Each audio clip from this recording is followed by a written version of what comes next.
Guys, check this out. Before we get into the video, here he is, the boy wonder himself. Mason, what do you got to say to the GBFC fam? You happy?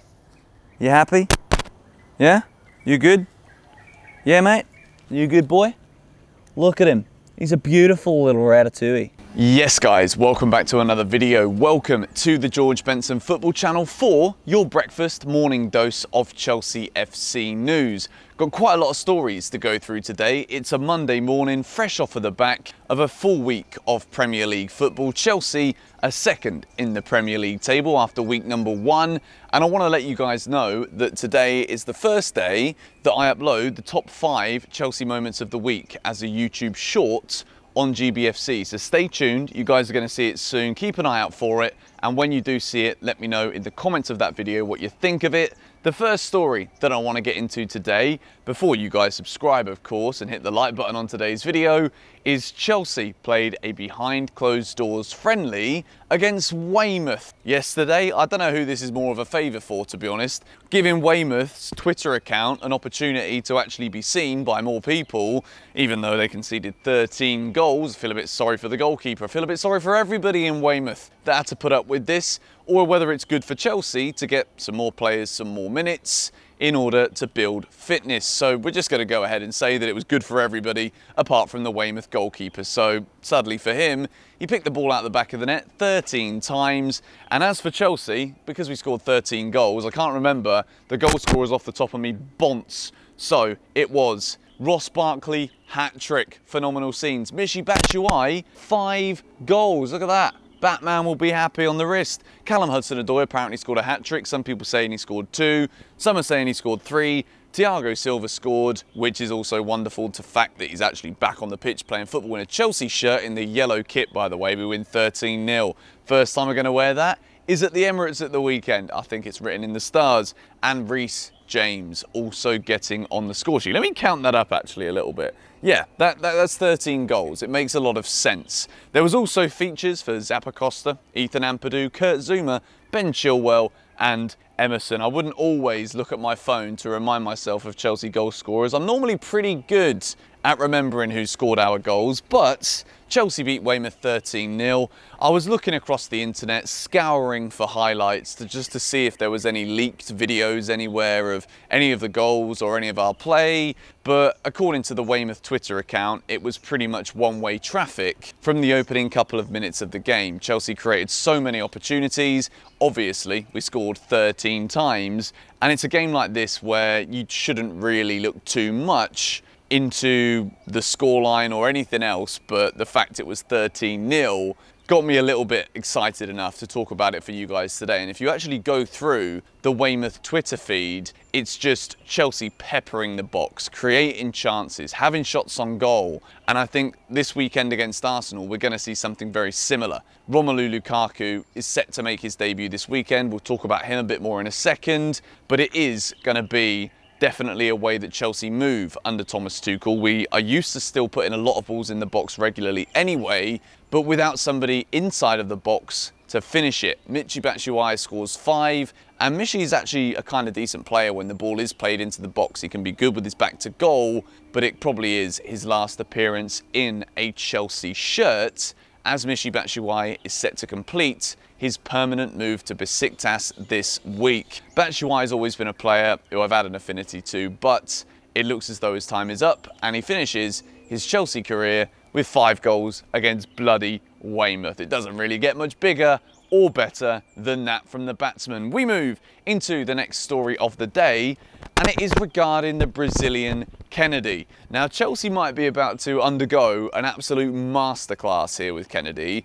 Kennedy is rumoured to be on his way back to Brazil to sign for Flamengo on loan with a €10 million option to buy. Now with Kennedy, I remember he played one game, I think it was, at Stamford Bridge against Norwich. And I remember watching him and I was like, blimey, this geezer's a bit of a baller, you know. Every time you see a Brazilian on the football pitch, the stereotype is that he could do something crazy out of nowhere. Kennedy was a bit like that, and he's been on loan pretty much every year for like the last 4 or 5 years, or however long it is. It's been a bloody long time that Kennedy's been doing these loans, and if he ends up going back to Brazil and Flamengo pay Chelsea 10 million euros for his services come the end of this season, then I think Chelsea have done a wonderful job here with conducting this business with Kennedy, and a move back to Brazil, it's where he's from. I think it would be a good one also for the player.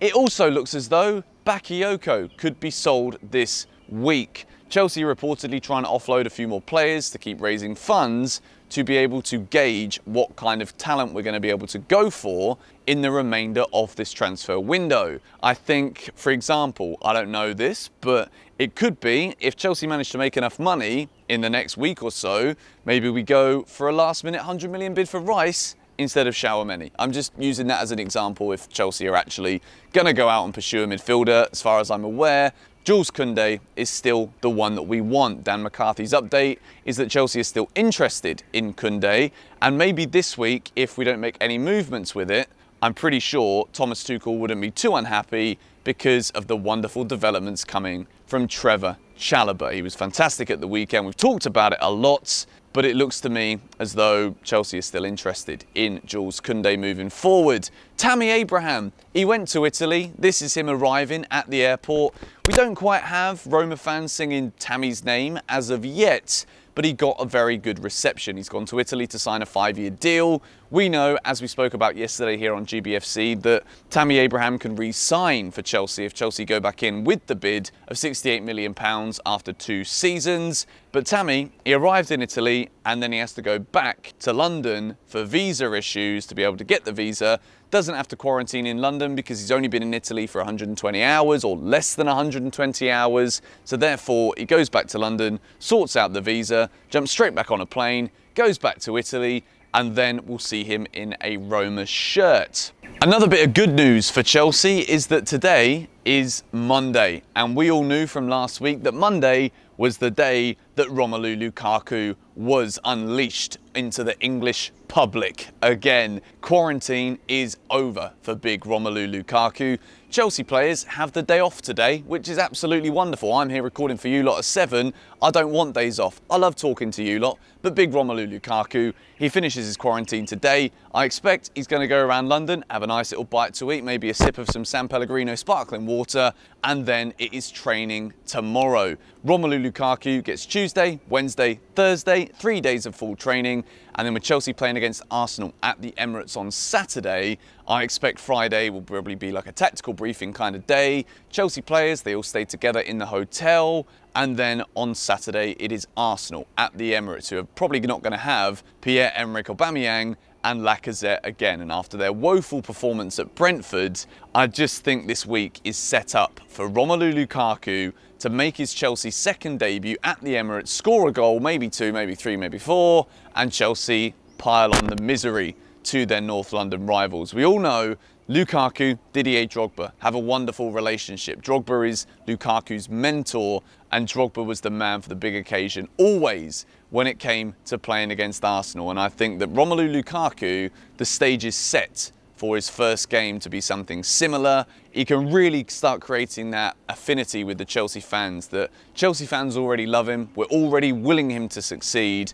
And I just hope that when Lukaku comes out of quarantine today, goes to Cobham to train tomorrow, everything runs smoothly. Thomas Tuchel can see that there's immediate link-up play with some of the other attacking players, your likes of Havertz, your likes of Mason Mount. Hakim Ziyech still not back yet. He's going to be out for another week or 2 with his injury from the shoulder in the Super Cup. But it's an exciting week, Chelsea fans. Christian Pulisic as well. I want to see how Romelu Lukaku links up. We're going to see a lot of media stuff coming out this week from Chelsea. There'll be videos released of Romelu Lukaku training. I'll try and get as many reactions to Lukaku news this week as we possibly can in the build-up to that Arsenal game. Going to be previewing the Arsenal game, hopefully, with some Arsenal fans, with Eunice as well. Busy week of content here on GBFC this week. If you're excited for it, make sure you are subscribed. Hit the like button if you enjoy. We've gone through a few stories today. Let me know your thoughts on all of them in the comments down below. I'll catch you guys later. Come on, you Blues.